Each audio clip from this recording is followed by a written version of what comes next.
Hello friends, आप लोग कैसे हैं। मेरे सेशन आप सभी का स्वागत है। तो चलिए आज का वीडियोस में हम आपको बताएंगे, अगर आप क्लास 10th में अगर आप पढ़ाई कर रहे हैं और आप एग्जाम का प्रिपरेशन कर रहे हैं तो इस वीडियोस में हम आपको बताएंगे कि आपका सिलेबस क्या है। अगर मान लीजिए क्लास 10th में है और आप टर्म 2 के एग्जाम देने वाले हैं 26 अप्रैल को, तो यहाँ पर आपको हम सिलेबस बता दे रहे हैं कि आप क्या क्या तैयारी कर सकते हैं और कैसे आप कवर कर सकते हैं। तो मैथ्स में आपका जो यूनिट नेम है आपका हम बता दे रहे हैं। आपका जो चैप्टर आपका एलजेब्रा है, जियोमेट्री है, ट्रिग्नोमेट्री है, मेंसुरेशन है, स्टैटिस्टिक्स एंड प्रोबेबिलिटी है। तो ये जो चैप्टर है, ये जो यूनिट है आपको बता दिया। आपको इसी से आपका मतलब सवाल आपका आएगा। अगर मान लीजिए आपका ये प्रिपरेशन आपका बहुत ही अच्छा है तब इसी को कवर कीजिए, इसी को रिवाइज कीजिए। अगर मान लीजिए अगर आपका ये जो चैप्टर है आपका कंप्लीट नहीं है या फिर इनकम्प्लीट है तो आपको उतना आपको डरना नहीं है, आपको उतना मतलब थोड़ा आपको स्कैर्ड आपको नहीं करना है। जैसे कि मान लीजिए आपका अलजेब्रा में कुछ आपका चैप्टर आपको छूटा हुआ है तो आपको क्या करना है कि उसको ज़्यादा को पैनिक नहीं होना है, क्योंकि देखिए आपका अलजेब्रा का जो चैप्टर है आपका वो 10 मार्क्स आपका कैरी करता है, और जो जियोमेट्री आपको 9 मार्क्स का आपका कैरी करता है, और ट्रिग्नोमेट्री आपका 7 मार्क्स का कैरी करता है, और मेंसुरेशन आपका 6 मार्क्स का है, और स्टैटिस्टिक्स एंड प्रोबेबिलिटी आपका 8 मार्क्स का है।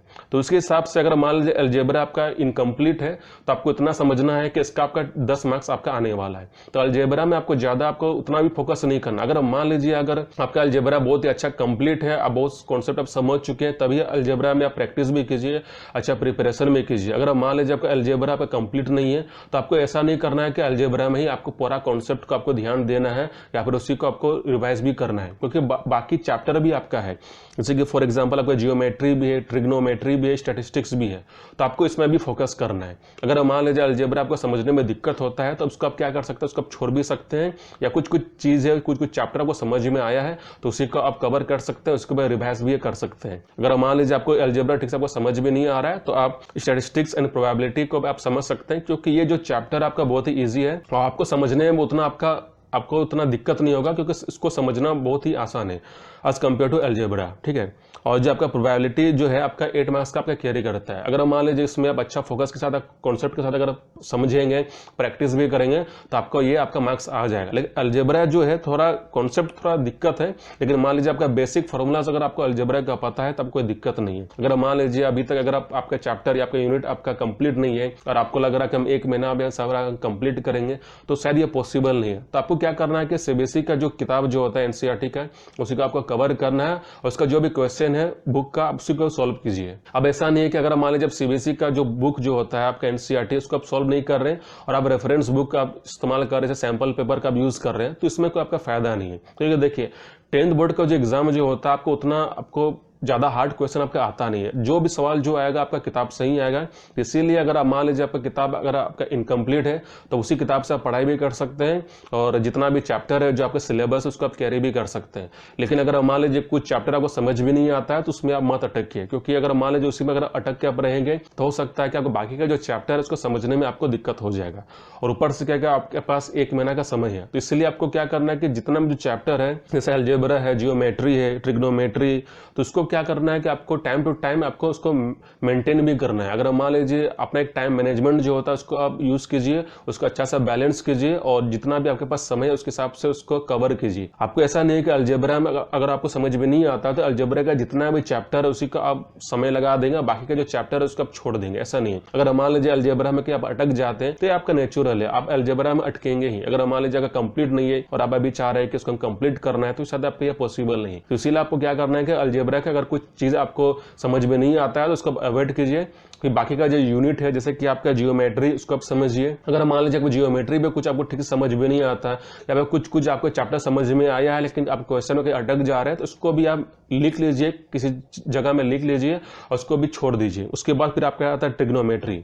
ट्रिग्नोमेट्री पे आप ध्यान भी दीजिए। अब ऐसा नहीं कि आप एक यूनिट में अगर फंस जाएंगे तो बाकी का जो यूनिट है उस पर आपको मुश्किल भी हो जाएगा, दिक्कत भी हो जाएगी, क्योंकि अभी आपके पास 1 महीना है और आपका 26 अप्रैल से आपका एग्जाम स्टार्ट होने वाला है। तो इसीलिए आपको ज्यादा पैनिक भी नहीं होना है। और ऊपर से क्या है कि आपको समय भी उतना नहीं है, तो जनरली आपको ये तो आपको एक्सेप्ट करना पड़ेगा कि आप 1 महीना में सारा जो यूनिट है, सारा जो चैप्टर है उसको कंप्लीट नहीं कर सकते हैं।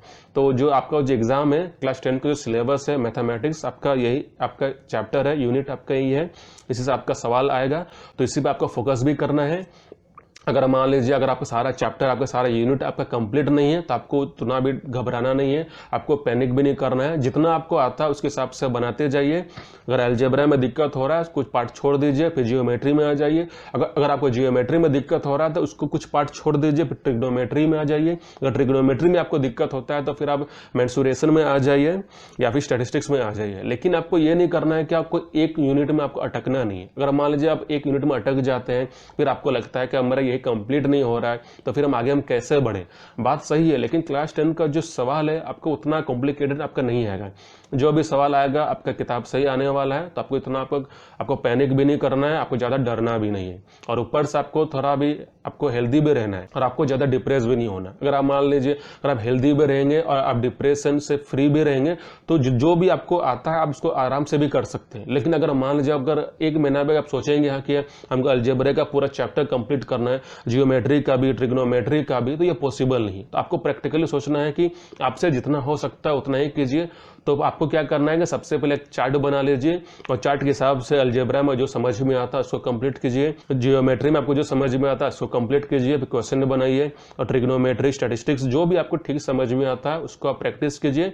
लेकिन अगर कुछ समझ में आपको नहीं आता उसको आप अलग से नोट डाउन कर लीजिए, लेकिन आपको उसमें ज़्यादा आपको फोकस नहीं करना है। अगर मान लीजिए कुछ समझ में आता है तो ठीक है, नहीं समझ में आता है तो आप आगे बढ़ जाइए। लेकिन आपको एक यूनिट में आपको अटकना भी नहीं है। जहां आप अटक जाएंगे वहां पर आपको दिक्कत भी हो जाएगा, ऊपर से ज्यादा डिप्रेस भी हो जाएंगे, आप ज्यादा फ्रस्ट्रेट भी आप हो जाएंगे। तो इसलिए आपको फ्रस्ट्रेशन में नहीं आपको होना है, और आपके पास एक महीना ही बचा हुआ है, तो इसलिए आपको ज्यादा पैनिक भी नहीं होना। जितना आपसे हो सकता है उतना ही कीजिए, प्रैक्टिकली अपने आप को जो डिसीजन है उसको लीजिए। लेकिन आपकी रियलिटी यही है कि आप सारा चैप्टर को, सारा यूनिट को आप कंप्लीट नहीं कर सकते। जितना आपसे होता है उतना ही कीजिए। तो चलिए आज का वीडियोस को हम लोग यहीं पर एंड करते हैं।